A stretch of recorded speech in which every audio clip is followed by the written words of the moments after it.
It was 2:17 p.m. when the door to my office opened.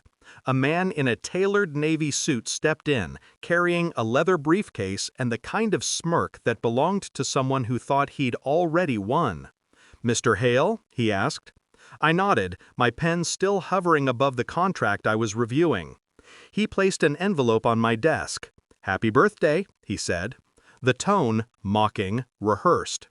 He didn't wait for me to respond, just turned, satisfied with the delivery, and left. I stared at the envelope. It wasn't heavy, but it felt like a weight. Inside, legal papers. Divorce. Custody. Asset division. All perfectly structured, efficient, ruthless. And stapled on top, a letter from her lawyer. "My client seeks full custody of the children. She will retain the house, the vehicles, and shared assets. Given your emotional instability, she believes this is in the children's best interest." I read that last line twice. Then again. Instability. That word lingered like smoke. At the bottom, a signature I once kissed every morning before work. My wife's. The lawyer had been right about one thing. She wanted everything.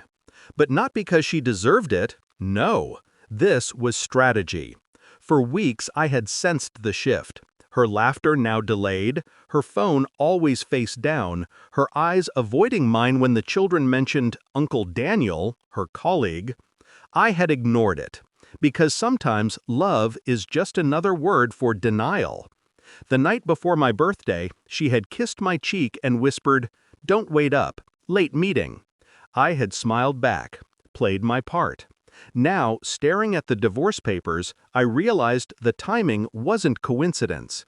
She wanted the humiliation to be theatrical, served at work, in front of my subordinates, the same office I'd built from nothing. Control. That's what this was about. But what she didn't know, what none of them knew, was that control was never something I surrendered easily. I didn't rage, didn't scream. I worked. Quietly. Methodically. First, I met with a private investigator, then a forensic accountant, then a contact at the state registrar who owed me a favor.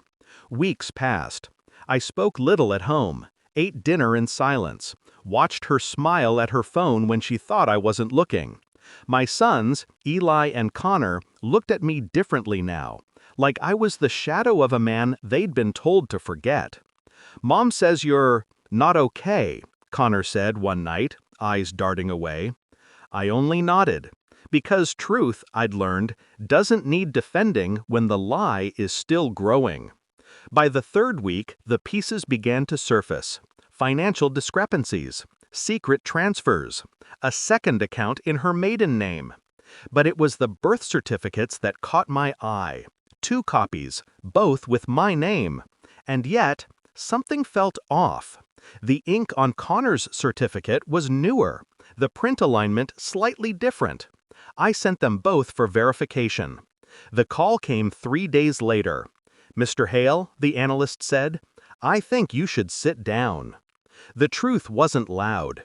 It didn't arrive in screams or broken glass. It came in an email, a simple report, 4 pages, DNA analysis. Eli, my son, Connor, not biologically related. 25 years. A secret buried beneath signatures and silence. The same Daniel she'd called family friend. The same Daniel who stood beside me at my wedding. The same Daniel who held Connor at the baptism and whispered, "He's got your smile." I remember sitting there, the report trembling slightly between my fingers, and feeling nothing. Not rage, not heartbreak, just a strange, clinical calm. When you've been living inside a lie long enough, the truth feels like air you haven't breathed in decades. That night, I didn't confront her. I just prepared. The sealed envelope on my desk, my countermove, was already drafted, notarized, and verified. Everything in place for delivery. Back to 2:17 p.m. The lawyer still smirking. The divorce papers still fresh. He said, "Your children don't even want your name anymore."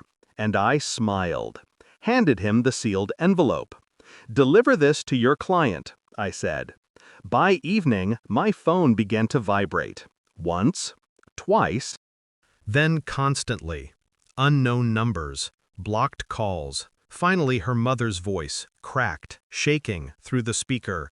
"How could you know our 25-year-old secret? What did you do?" I said nothing, just listened. Because she wasn't asking how I found out. She was asking how much I revealed. The envelope had contained one thing: certified DNA reports, and copies sent directly to family court, her firm, and Daniel's wife. The silence that followed that day was worth every bruise silence had ever given me. By nightfall, she came to the house. Tears, mascara, panic. "You ruined me," she said. "No," I whispered. "You just got caught." She collapsed against the doorway. I walked past her, the same way I once walked toward her, believing in something that never existed. It's strange how freedom doesn't always feel like relief. Sometimes it feels like standing in the ruins of everything you protected. The house was quiet now, the walls finally honest. Eli still calls sometimes. Connor doesn't, and that's fine. He deserves to live without the weight of another man's lie. As for her, she lost custody, credibility, and the one illusion she valued most: control. But none of that matters now. The truth isn't revenge. It's reclamation. I don't hate her. I don't forgive her either. I just don't care anymore. Because somewhere between love and betrayal, there's a thin line called clarity. And once you cross it, you never go back.